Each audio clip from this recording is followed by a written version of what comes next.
આગામી લોકસભા ચૂંટણીને અનુલક્ષીને સ્વીપ મતદાન જાગૃતિ પહેલ અંતર્ગત લોકશાહીના મહાપર્વમાં મહત્તમ મતદારો મતદાન કરે અને લોકશાહીના અવસરમાં વધુમાં વધુ લોકો સહભાગી બની ચુનાવકા પર્વની ઉત્સાહભેર ઉજવણી કરે એ માટે સુરતના કિન્નર સમાજના સ્ટેટ આઇકોન નિકિતા કુંવરે સુરતના નાગરિકોને વધુમાં વધુ મતદાન કરવા અપીલ કરી હતી. નિકિતા કુંવરે મતદાન કરવા સૌ નાગરિકોને પવિત્ર મતાધિકારનો ઉપયોગ કરવાનો અનુરોધ કરતા કહ્યું કે જાગૃત મતદાતા લોકતંત્રનો ભાગ્ય વિધાતા હોય છે, એટલે જ લોકશાહીમાં મતદાનનું અનેરું મહત્વ હોય છે.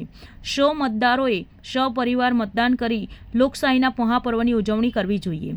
ભારતને યુવાનોનો દેશ ગણવામાં આવે છે, ત્યારે 18 વર્ષથી વધુ વયના યંગસ્ટરોને આળસ છોડીને જાગૃત થઈને મતદાન કરી લોકશાહીની પર્વની સહભાગી બનવા ભારપૂર જણાવ્યું હતું.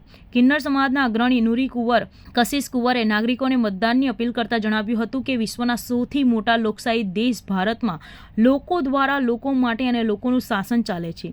18 વર્ષથી વધુની વયના તમામ નાગરિકોને મત આપવાનો અધિકાર મળ્યો છે, ત્યારે લોકશાહીમાં મતદાનનો અધિકાર બહુમૂલ્ય છે.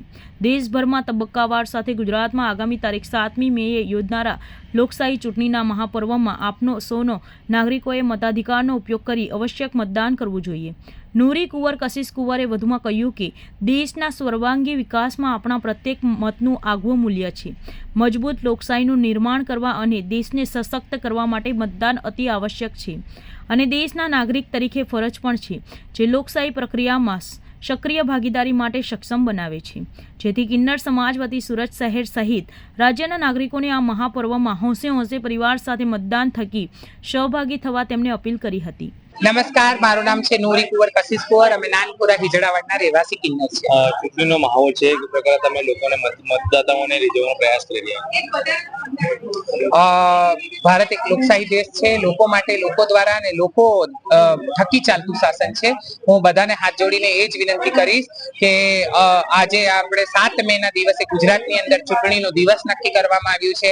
વ્યક્તિઓ કોઈ પણ બહાના બનાવ્યા વગર કે અમારી પાસે જવાનો સમય નથી અથવા તો પછી અમે થાકેલા છે, આરામનો દિવસ મળ્યો છે તો આરામ કરીએ, અથવા તો પછી અમારા વોટિંગ કાર્ડ નથી મળતા, પરંતુ આવા બધા બહાનાઓને છોડીને તમારા ઘર સુધી તમને જે પર્ચી આપવામાં આવે છે એ લઈને નજીકના પોલિંગ બૂથ પર જઈને તમે અવશ્ય મત આપજો.